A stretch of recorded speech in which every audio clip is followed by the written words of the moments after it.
Halo, Assalamualaikum warahmatullahi wabarakatuh. Tabipun, perkenalkan saya Yulia Dini Azahra dengan NPM 2013052052 dari Prodi BK kelas B. Pada kali ini saya akan menjelaskan materi tentang dinamika demokrasi di Indonesia. Untuk memenuhi tugas mata kuliah pendidikan kewarganegaraan, berikut penjelasannya. Dalam materi ini, pertama, saya akan menjelaskan apa itu demokrasi. Selanjutnya, saya akan menjelaskan 10 pilar demokrasi. Dan setelah itu, saya akan menjelaskan periode-periode demokrasi di Indonesia. Setelah itu, saya akan menjelaskan apa saja fungsi-fungsi demokrasi. Setelah itu juga, saya akan menjelaskan macam-macam demokrasi. Dan yang terakhir, saya akan menjelaskan dan memberikan contoh-contoh demokrasi dalam kehidupan sehari-hari kita. Nah, sekarang pembahasan pertama mengenai pengertian demokrasi. Demokrasi berasal dari bahasa Yunani yaitu demos dan kratos. Demos bermakna rakyat atau khalayak, sementara kratos bermakna pemerintahan. Demokrasi sebagai sistem pemerintahan yang mengizinkan dan memberikan hak dan kebebasan kepada warga negaranya untuk berpendapat, serta dalam pengambilan keputusan di pemerintahan. Selanjutnya, Ahmad Sanusi mengemukakan 10 pilar demokrasi konstitusional Indonesia menurut Pancasila dan Undang-Undang Dasar 1945, antara lain sebagai berikut. Pilar pertama yaitu demokrasi yang berketuhanan yang Maha Esa.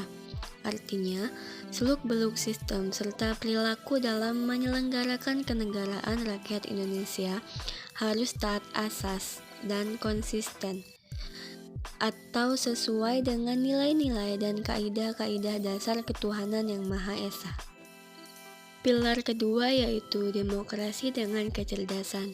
Artinya, mengatur dan menyelenggarakan demokrasi menurut Undang-Undang Dasar 45, bukan dengan kekuatan naluri, kekuatan otot, atau kekuatan massa semata-mata.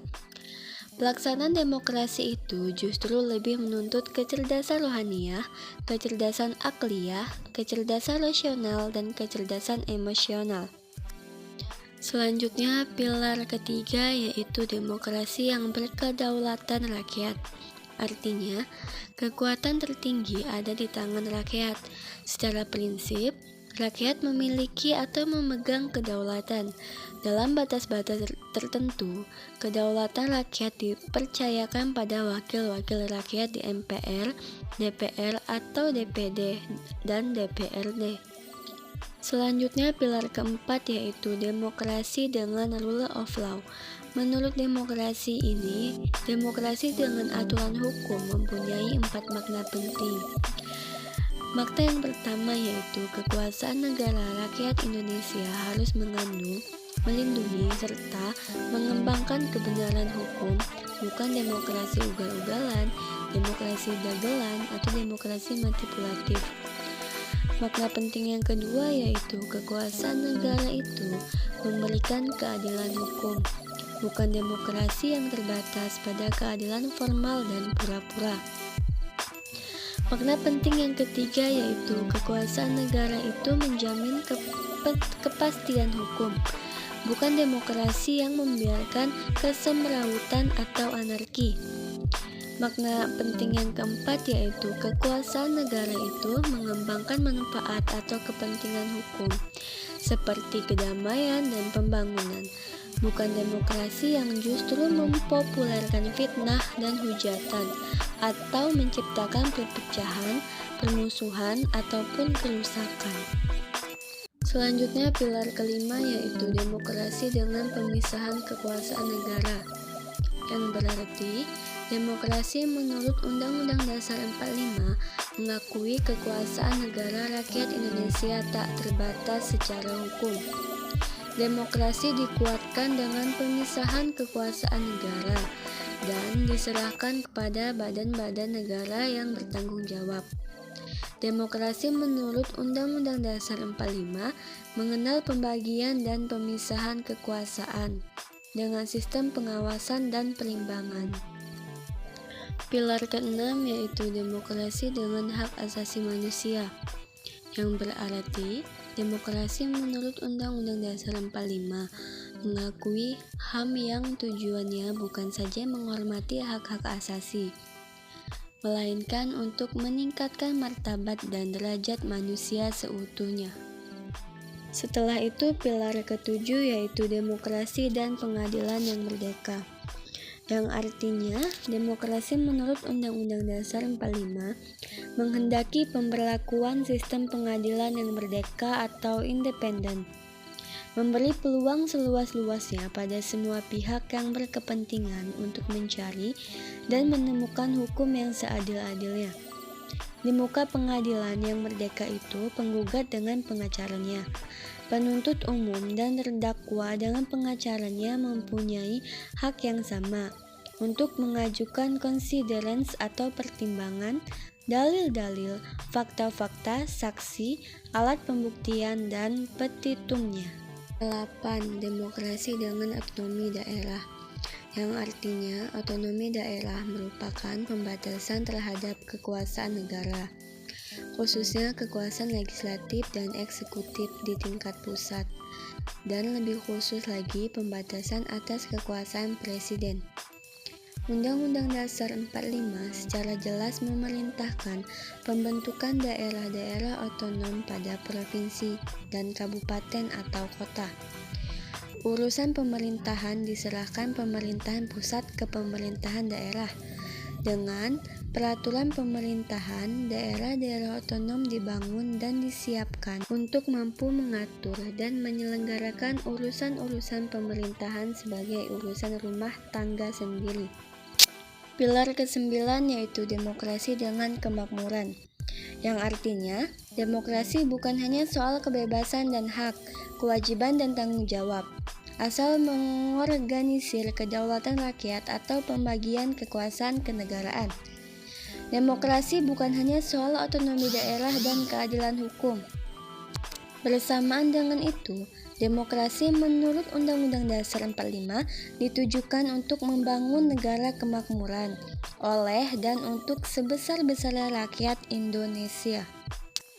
Nah, ini pilar yang terakhir atau pilar yang ke-10, demokrasi yang berkeadilan sosial, yang artinya demokrasi menurut Undang-Undang Dasar 45 menggariskan keadilan sosial di antara berbagai kelompok, golongan, dan lapisan masyarakat. Tidak ada golongan, lapisan, kelompok, satuan, atau organisasi yang jadi anak emas yang diberikan berbagai keistimewaan atau hak-hak khusus. Pembahasan selanjutnya yaitu periode-periode demokrasi di Indonesia.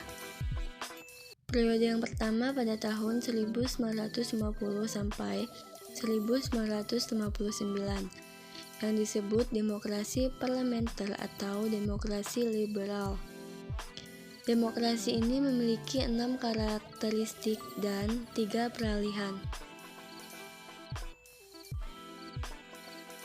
Selanjutnya, periode demokrasi yang kedua yaitu pada tahun 1959 sampai 1966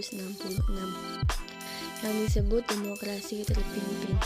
Dapat kita lihat demokrasi ini memiliki 7 karakteristik dan 2 peralihan. Periode demokrasi yang ketiga pada tahun 1966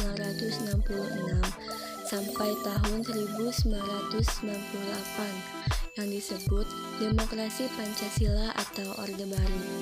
Dapat kita lihat di sini, demokrasi ini memiliki 7 karakteristik dan 4 peralihan.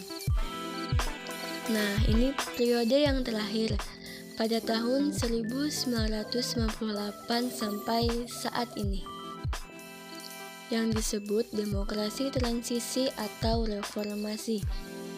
Dapat kita lihat di sini, demokrasi ini memiliki 7 karakteristik. Pembahasan berikutnya, apa saja fungsi-fungsi demokrasi?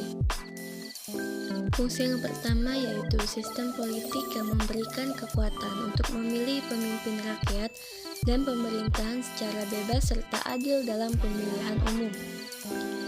Fungsi kedua yaitu memberikan kebebasan bagi individu sebagai warga negara untuk dapat aktif berpartisipasi di dalam politik dan sebagai warga negara.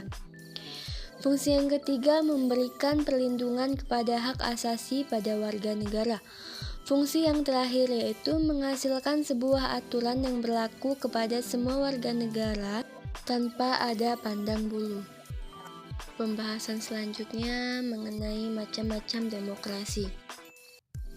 Macam-macam demokrasi berdasarkan ideologinya ada 3. Yang pertama, demokrasi liberal, yang kedua, demokrasi rakyat, dan yang ketiga, demokrasi Pancasila.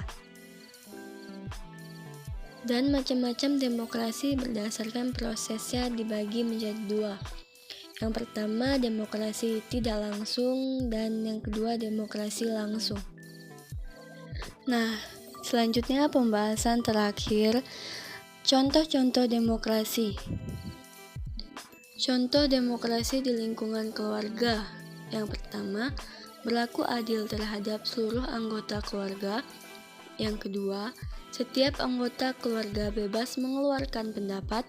Yang ketiga, mengatasi masalah keluarga dengan musyawarah. Dan yang keempat, mendahulukan kepentingan bersama.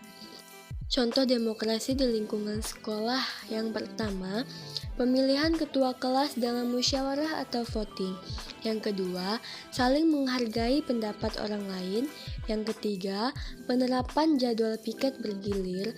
Yang keempat, tidak adanya diskriminasi. Setelah itu, contoh demokrasi di lingkungan tempat tinggal. Yang pertama, melaksanakan hak dan kewajiban di tengah masyarakat. Yang kedua, ikut berpartisipasi dalam menjaga keamanan dan ketertiban. Yang ketiga, gotong royong bersama dengan seluruh warga. Yang keempat, musyawarah rutin. Dan yang terakhir, contoh demokrasi dalam bernegara. Yang pertama, pemilu presiden dan wakil presiden. Yang kedua, pemimpin mampu menjalankan tugas sesuai dengan amanat. Yang ketiga, pemimpin mendengarkan aspirasi masyarakat. Dan yang terakhir, saling menghargai satu sama lain. Sekian penjelasan saya pada materi kali ini. Wassalamualaikum warahmatullahi wabarakatuh.